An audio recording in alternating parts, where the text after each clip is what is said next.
একটা সংকট তৈরি হয়েছে, জুলাই সনদ, সেটাকে বাস্তবায়ন করা হবে কি হবে না। শুধু যদি অঙ্গীকারের মধ্য দিয়েই কোনো একটা জিনিসকে টেকসই করা যেত, তাহলে অঙ্গীকারের ব্যাপারে আমাদের আপত্তি থাকতো না।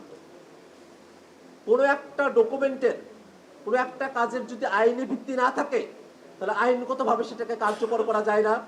সেটাকে যদি ভায়োলেট করা হয়, তার বিপরীতে আইনগত কোনো প্রতিকারও দাবি করা যায় না। আপনি অঙ্গীকার করেছেন, মুখে মুখে অঙ্গীকার করেছেন, সেটার যদি লিখিত ডকুমেন্ট না থাকে, আইনি ভিত্তি যদি সেটা না থাকে, তাহলে যে কোনো সময় মুখে মুখে করা ওয়াদা, লেখায় করা ওয়াদাও বরখেলাপ হয়ে যাওয়ার সম্ভাবনা থেকে যায়। ঠিক এই কারণেই আমরা আইনি ভিত্তির কথা বলেছি। আমরা বাংলাদেশের সকল রাজনৈতিক দলকে উদাত্ত কণ্ঠে আহ্বান জানাবো, গণতন্ত্রের জন্য সংগ্রাম আমাদের দীর্ঘদিনের সংগ্রাম। অতএব একটি গণতান্ত্রিক সংবিধানের জন্য জুলাই সনদে বর্ণিত বিষয়গুলোকে একটা আইনি ভিত্তি দিয়ে, তার ভিত্তিতে সামনে নির্বাচনে অংশগ্রহণ এবং বাংলাদেশকে সামনের দিনে জনগণের বাংলাদেশ হিসেবে গঠন করার ক্ষেত্রে সকল রাজনৈতিক দলকে একমত হওয়ার আমরা আহ্বান জানাচ্ছি। ৭২-এ যখন এই সংবিধানটা করা হয়, ঠিক সেই সময়টাতে এই সংবিধানের প্যাটার্নটা এমনভাবে সাজানো হয়েছিল যাতে করে শেখ মুজিবুর রহমান তিনি স্বাচ্ছন্দ্যে তার ক্ষমতা প্রয়োগ করতে পারেন। ব্রিটিশরা আমাদের এই উপমহাদেশে যে ক্রিমিনাল বিচার ব্যবস্থা, ফৌজদারি বিচার ব্যবস্থা প্রবর্তন করেছিল, তার যেমন লক্ষ্য ছিল এই উপমহাদেশের মানুষদেরকে নানাবিধভাবে আইনি ফাঁকফোকরের মধ্যে আবদ্ধ রেখে ব্রিটিশ শাসনকে জারি রাখা, ঠিক তেমনি ভাবে ৭২-এর সংবিধানের ভেতরগত লক্ষ্য ছিল শেখ মুজিবুর রহমান কতটা স্বাচ্ছন্দ্যে তার ক্ষমতা প্রয়োগ করতে পারেন, ক্ষমতার কন্টিনিউটি ধরে রাখতে পারেন, ক্ষমতাকে চিরস্থায়ী করতে পারেন, সেই বন্দোবস্ত প্রতিষ্ঠা করা। ঠিক সেই সংকট বাংলাদেশের এখনো পর্যন্ত কাটে নাই। এই কারণে আপনারা খেয়াল করে দেখবেন, ঐকমত্য কমিশনে আমরা যতগুলো বিষয় নিয়ে আলোচনা করেছি, জুলাই সনদের কপিতে দেখবেন ৮৪টা পয়েন্ট, তার ৪৩টি পয়েন্টই সরাসরি সংবিধানের সাথে সম্পর্কিত। বাংলাদেশে নতুন সংবিধান দরকার কি দরকার না, এই নিয়ে রাজনৈতিক দলগুলোর মধ্যে বিভেদ থাকলেও একটা জায়গায় ঐক্যমত্য আছে যে বিদ্যমান যে সংবিধান, সেই সংবিধানে বাংলাদেশকে চালানো সম্ভবপর নয়, জনগণের পক্ষে বাংলাদেশকে নিয়ে যাওয়া সম্ভব নয়, বাংলাদেশের গণতান্ত্রিক প্রতিষ্ঠানগুলোকে শক্তিশালী করা সম্ভব নয়, বাংলাদেশের গণতান্ত্রিক শাসন ব্যবস্থা প্রতিষ্ঠা করা সম্ভব নয়। যদি তাই হতো যে এই সংবিধানে চলে, তাহলে কি রাজনৈতিক দলগুলো সংবিধানের এতগুলো জায়গায় পরিবর্তনের ব্যাপারে একমত হতেন? সেটা কিন্তু হতেন না।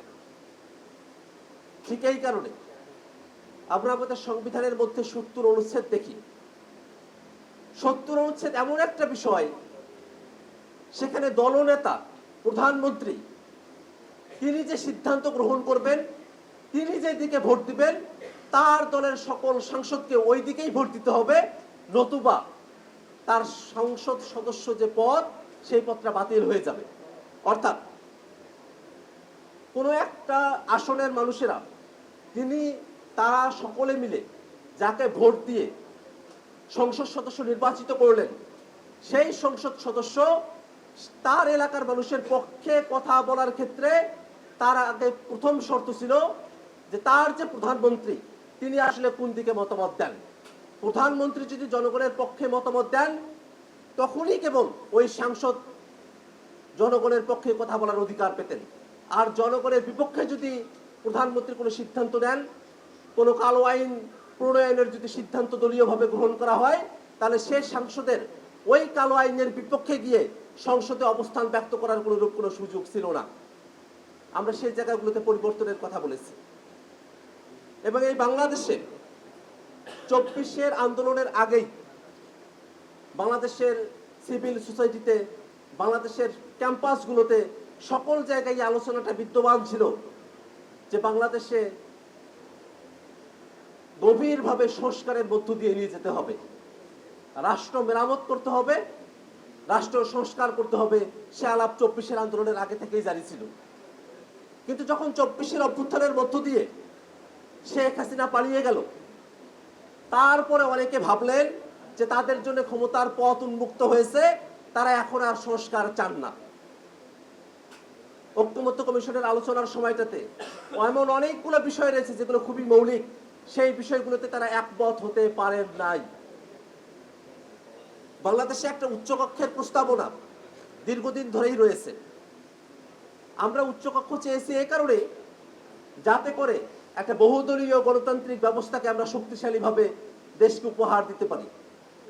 কিন্তু উচ্চকক্ষে কারা প্রতিনিধি হবেন, সেটা যদি নিম্নকক্ষে যারা আছেন তাদের অনুপাতে হয়, তাহলে যারা সরকার গঠন করেছেন তারা নিম্নকক্ষে যে সিদ্ধান্ত নিতেছেন, উচ্চকক্ষে তারই রেপ্লিকা এখানে থাকবে এবং সেই রেপ্লিকা সেই সিদ্ধান্ত মতকেই সামনের দিকে এগিয়ে যাবে। আমরা তো সেরকমটা চাই না।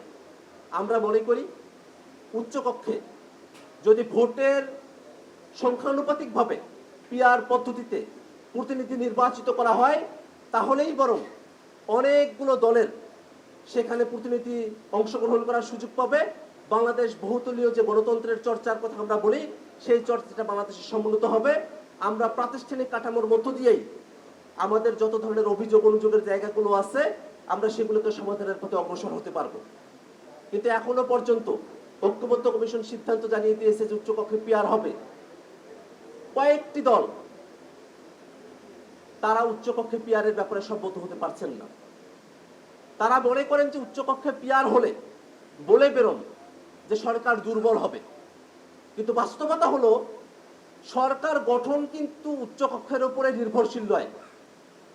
সরকার কারা গঠন করবেন সেটা নির্ভরশীল নিম্নকক্ষের উপরে।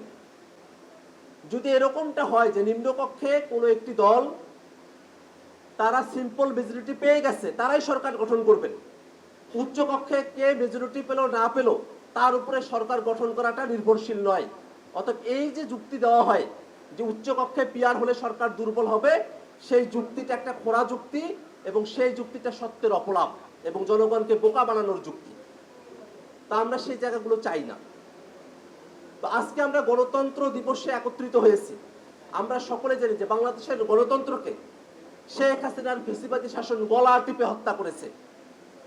14, 18 এবং 24-এ বারবার বাংলাদেশের গণতন্ত্রকে কফিনে করে কবরে পাঠানো হয়েছে।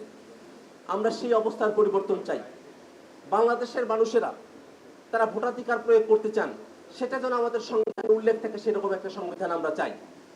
আমরা যদি খুব সংক্ষেপে বলি যে কেমন সংবিধান চাই, এমন সংবিধান যে সংবিধান বাংলাদেশের গণতন্ত্রকে সুরক্ষা দিতে পারে, এমন সংবিধান যেটা বাংলাদেশের মানুষের অভিপ্রায়কে ধারণ করতে পারে, এমন সংবিধান যেটা বাংলাদেশের মানুষের ভোটাধিকারকে সুরক্ষিত করতে পারে, এমন সংবিধান যেটা বাংলাদেশের বিচার বিভাগকে স্বাধীন রাখতে পারে, এমন সংবিধান যারা রাষ্ট্র ক্ষমতায় আসবেন তাদেরকে জবাবদিহিতার আওতায় নিয়ে আসতে পারে, এমন সংবিধান যে সংবিধান ক্ষমতাকে কেন্দ্রীভূত না করে ক্ষমতার বিকেন্দ্রীকরণকে জারি রাখতে পারে, এমন সংবিধান যেটা বাংলাদেশের রাষ্ট্র ক্ষমতায় ভারসাম্য নিশ্চিত করতে পারে, এমন সংবিধান যেটা বাংলাদেশের সকল শ্রেণীর মানুষকে ধারণ করতে পারে, এমন সংবিধান যে সংবিধান বাংলাদেশের সকল ধর্মের মানুষ, সকল সম্প্রদায়ের মানুষ, সকল জনগোষ্ঠীর মানুষের অধিকারকে ধারণ করতে পারে, এমন একটা সংবিধানই আমরা প্রত্যাশা করি।